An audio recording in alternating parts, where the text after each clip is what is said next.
Welcome to your number one source for technological innovations, ideas, and strategies for your business. Multiply your business's equations and put the odds in your favor. Now, live from Club IT HQ with your hosts, Ben and Sam. This is Tech Factor. Alrighty, welcome everyone. I'm Ben. And I'm Sam. And this is The Tech Factor. All right, welcome everyone to a new season 2, episode 1 of the Tech Factor. Tech Factor is a podcast all about driving business productivity, innovation, utilizing technology. Our topic today is Optus, which is been massively on the news. People want to know a lot about it, what's going on and what's happening. There's a lot to digest, so we're going to go through and break it down. Optus is the classic three-letter word branding, yes, but today it's all about their 4-letter words. So let's explain to everyone what happened. So get a bit of a breakdown of what actually has happened, and then we're going to go through what that impact of that is, so what it means to you as an individual, as an organization. Then we're going to get a little bit about the aftermath of that as well. So let's get started, Sam. So what do you got for me? Yeah, so I'm sure nearly everybody by now knows a little bit about what's going on, but basically Optus notified the public of a cyber attack on its systems on Wednesday, the 21st of September. We don't know exactly how long it was before Optus identified these issues, but it is what it is at the moment. So at this stage, hackers access the data of up to 9.8 million people. This includes names, addresses, phone numbers, email addresses, with some people even having driver's license numbers and passport numbers leaked. The exact number of people who have had their data stolen actually isn't known fully yet. Yeah. So basically with this data breach, essentially what happened was they utilized an unauthenticated API that was somehow available in the public domain. That it shouldn't happen in the first place. To explain really simply what an API is, an API is basically an interface that we use for different systems to talk to each other. APIs these days are so common for a myriad of reasons. The essentially Web 2.0 meant that applications became cloud hosted, which everyone loves, and go, well, have everything in the cloud and it's all going to be great, it's all going to be fantastic.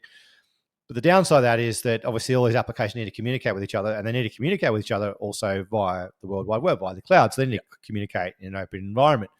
Now, traditionally with an API, what is supposed to happen is you have API tokens, you have a security token of some description.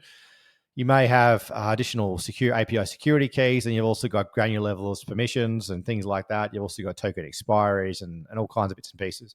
Apparently, this had none of that. So this was an unauthenticated API that allowed the hacker to essentially, and we suspect it could have been them individually, it could have been a bot or whatever. They basically found the endpoint, and they were able to go through and do a whole bunch of queries to grab information that Optus held in its database of 9.8 million people. So pretty damn ridiculous. 9.8 is a significant number in a country like Australia. That's what, 40% of our population? It is the largest data breach in Australian history. Which is just insane.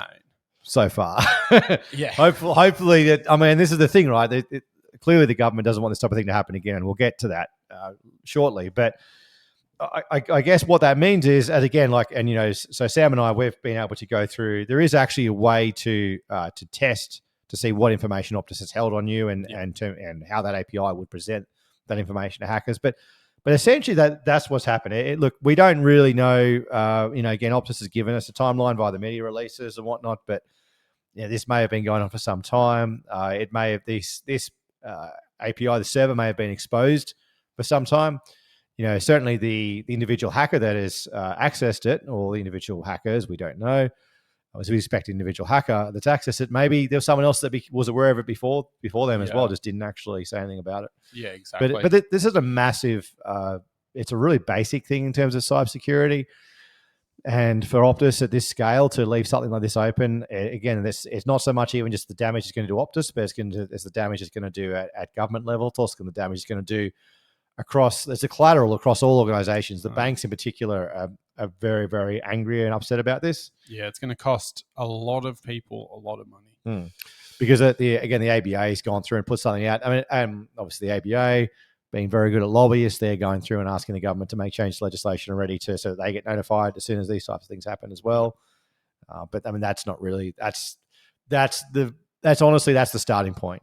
So essentially, that's what's happened. So what does it mean to an individual? How about we talk about what we've seen personally for ourselves and had a look at it, and then basically explain that a little bit. Yeah, so there's some tools online that the Whirlpool has released, a bit of a wiki to give a bit of background. It's a fantastic resource, and we'll put that down in our blog and in our information as well. We'll share that. So the Whirlpool is a pretty tech-related news and media outlet as well as a forum.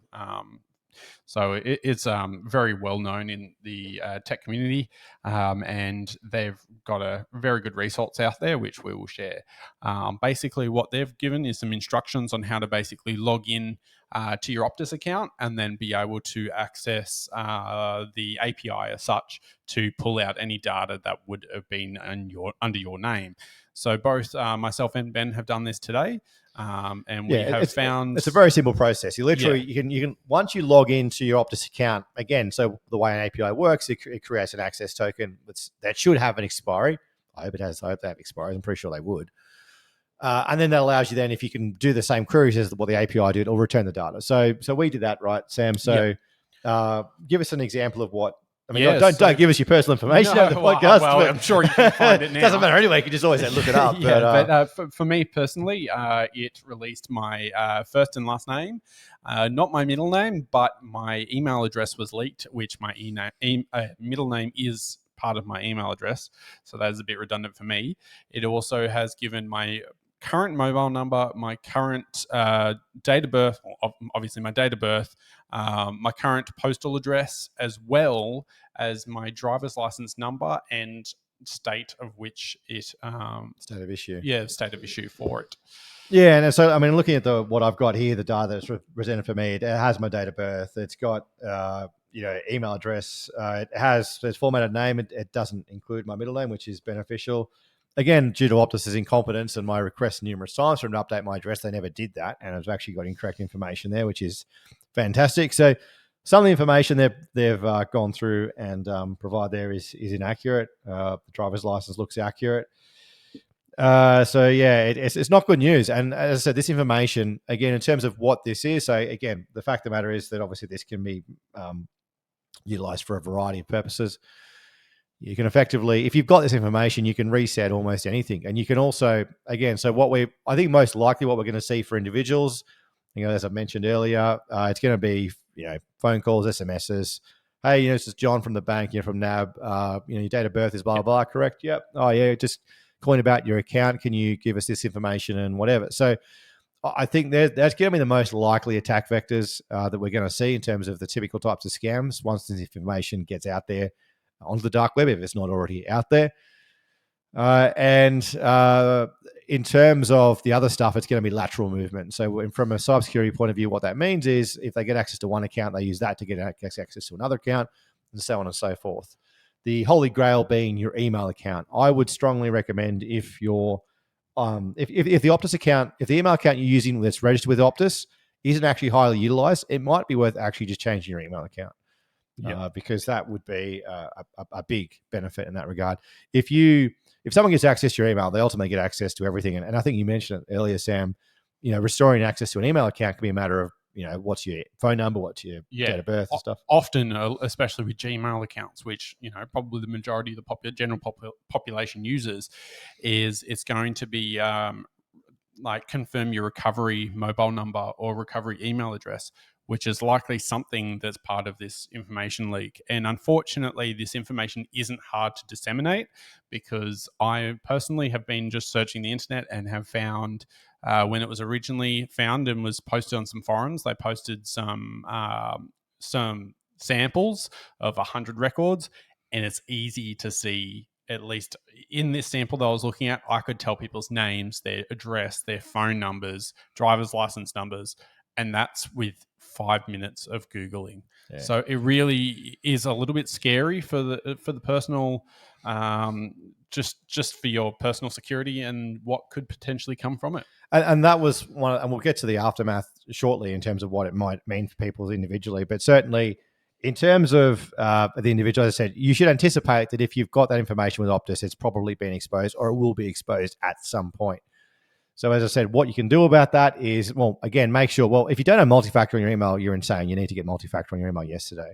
But you should have multi-factor on pretty much anything of any significance. Yep. That will help.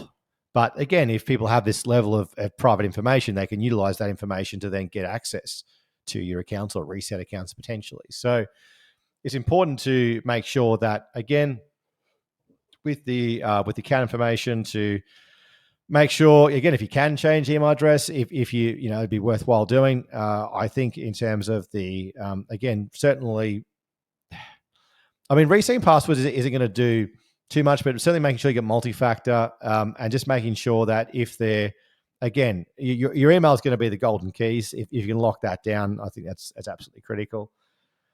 And just be vigilant. I mean, anticipate and expect that you'll get scam calls. You'll probably get scam text messages.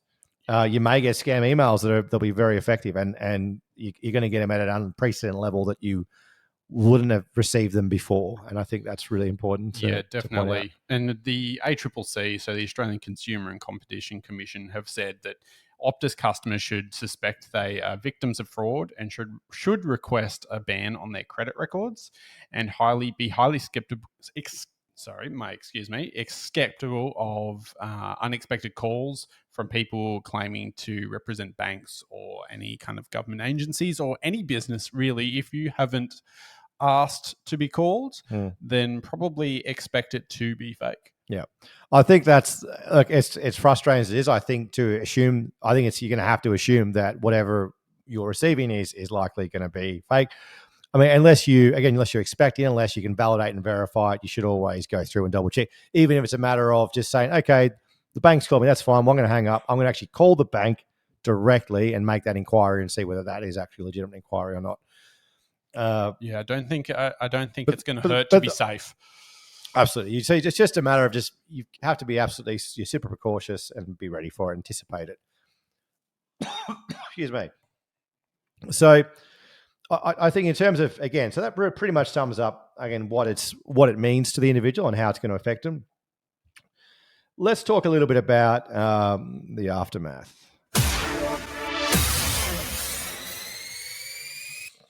So basically, do you want to explain some of the things that we've seen to date, Sam? So far, there was some Parliament meetings and stuff on Monday. So that would be yesterday if you are listening to us up to date. The government has committed hundreds of public servants from several agencies to the aftermath of the Optus hack and data breach, with law enforcement effort codenamed Operation Hurricane, and we expect Operation Hurricane to continue for some years. So basically, they're saying very substantial support has been given by the Australian government, and that they're going to be just basically focusing on what's happened, what can we do to help, and what can we do in the future to not have this happen. And unfortunately, I think it's going to cost the taxpayer a lot of money. Yeah, to some extent, the horse has already bolted on that. But I think with Operation Hurricane, to what they're referring to, it's going to be obviously a response. We're talking hundreds of obviously government bureaucrats, it'll be millions of dollars by the time we've all gone through this process. It will be hundreds of millions of dollars. Yes. Because it's not, and again, what people need to understand as well is it's not just what the federal government, the taxpayer is going to be spending. It's going to be the cost to the banks. It's going to be the cost to pretty much every major organization across the country. And ultimately, it's going to be the cost and what legislation changes are inevitably going to occur as a result of this. The thing of it is that this information that's now ultimately will be available can be utilized in a myriad of different ways to access further information and potentially for financial gain for a range or for malicious reasons. The other thing we also mentioned, Sam, in terms of the aftermath, he also mentioned if you've got ABOs and things like that, I think you mentioned something about that. Yeah, so there's a lot of information on government websites, and it's all linked through this wiki that we will make sure everyone has access to on our blog after the show. And basically, it has some really real world effects to say someone who has now has information online of them and they might be under witness protection or might have AVOs against them, or there might be some reason why their information should not be available to the public. So these people might actually be at serious risk themselves and their families to potential harm. And Service New South Wales has basically come out and said in their posts online that if you feel you're in this genre, you should probably ring 000 immediately, explain your situation and see what can be done. And it might be whether, if you're in witness protection, it might be a matter of moving you or, other steps that the police can take. Yeah, as I said, that the collateral on this is massive, and it should not be underestimated. And we will anticipate. Look, so there have already been hints of some minor changes within the existing framework for basically cybersecurity legislation, but I anticipate it'll be quite significant. We are seeing, again, like we're starting to see compulsory standards, in other parts of the world. I think this is going to be a big wake-up call for the country. Yep. Essential aid is highly recommended. The Essential Aid cybersecurity framework is highly recommended for organizations, but I think quite clearly it'll become a mandatory thing. As I said, it's all about that lateral movement. This information that's now available will be utilized across all systems. It won't just be utilized in Optus. It won't just be utilized with the banks. It'll be tested everywhere. Everyone knows this information now, and they're going to try that on whatever systems that can be used for malicious or financial advantage. Yeah. And you shouldn't, so the aftermath of this, again, it's look, it's funny because Optus have said, they're not prepared to pay any compensation or anything just yet. It's quite clear. No, they've been very, very forthright about they're not going to pay any kind of fraud protection or any payouts at this stage to any customers. Honestly, Optus, probably other than official statements, really haven't given much information. They've basically said customers will receive emails, and a lot of customers have received emails, but they are very vague. Mine in particular just says that my information may have been accessed. Yeah. Like it gives you no information. It sends you a few links to a few government resources. But even then, I'm not 100% sure what I should do at the moment. Yeah. And I think a lot of people are in the same boat. And that's the thing, ultimately. I think, we're seeing a bit of a PR and a bit of a legal campaign with Optus. There's a lot of media management that's going on. I'm quite surprised at how nicely they've actually been treated in the media. I don't think people the media are either too ignorant to understand the full effects of what this will occur, or whether, again, they're playing ball with everyone, just, playing besties amongst, sponsors and deals and things like that. This wasn't some genius spending years of coding and stuff to crack some top secret database that's hidden behind firewalls. No, this was a simple mistake that left a database, that left an API open to the internet with no security, and it was likely discovered by a bot and probably took 10 to 15 minutes to access. And it may well be lucky that it was exposed by someone maybe with slightly less malicious intent, or maybe that, when we heard about the ransom, it was like 1.something million or 1.5 million $1.5 million US. Like, that's nothing to compare. Like, normally, so credentials on the dark web will typically go for a couple of bucks a credential. What they do is they'll, you buy basically a database of 1,000 credentials or something, and they try on different websites and stuff like that. This information could go for easily 10, 50 times that amount, easy, no dramas.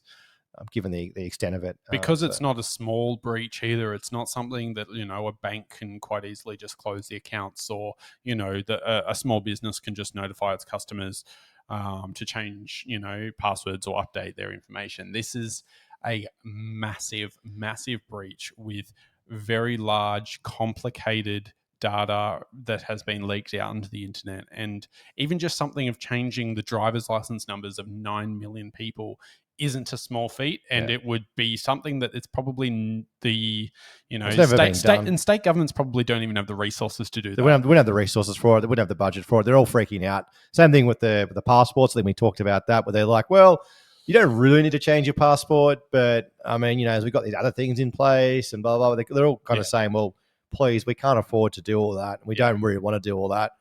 And that's basically what it's coming down to. And I think especially with what the passport office is probably worried about at the moment is I've recently seen that passports are delayed up to 6 months at the moment if you get one, because everyone wants to travel overseas now that we can. So, can you imagine that plus millions of other people wanting new passports? It'd just be such a huge strain. It's a massive undertaking. And, the budgets, like you said, the staffing, the procedures, none of it's there because we've never had to deal with it before. Yeah. And so ultimately that's what we're going to see is that the government will ultimately, because the one thing that we're a little bit skeptical and everything, but ultimately if it affects the government's financial position quite significantly, they'll make significant changes. Same thing with the banks. Obviously the banks also own insurance companies and other bits and pieces. So they're going to be advocating, they're lobbying groups. The ABA will be advocating for significant changes.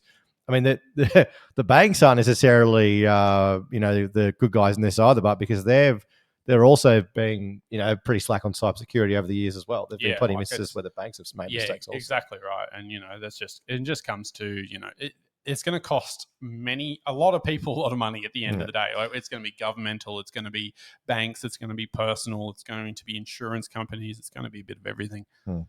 So ultimately, that's what we're going to see. We're going to see more legislation. We're going to see a lot of collateral, and I think as an individual, you need to make sure that you are right on top of these bits and pieces. You need to remain skeptical. You'll be conscious and aware of what information has been exposed. We're going to share those links on our website, so you can have a look and you can easily disseminate what information has been potentially exposed. And again, make sure you lock down your emails. If you can put multi-factor on things, put multi-factor on them, and just be conscious of the fact that you probably will see SMS and phone scams. I think is the primary attack vector. Yeah, and I don't think we can stress enough to basically anyone that has been or is a customer of Optus, whether you're personal or business. I think also Optus personal broadband accounts have also been affected in this.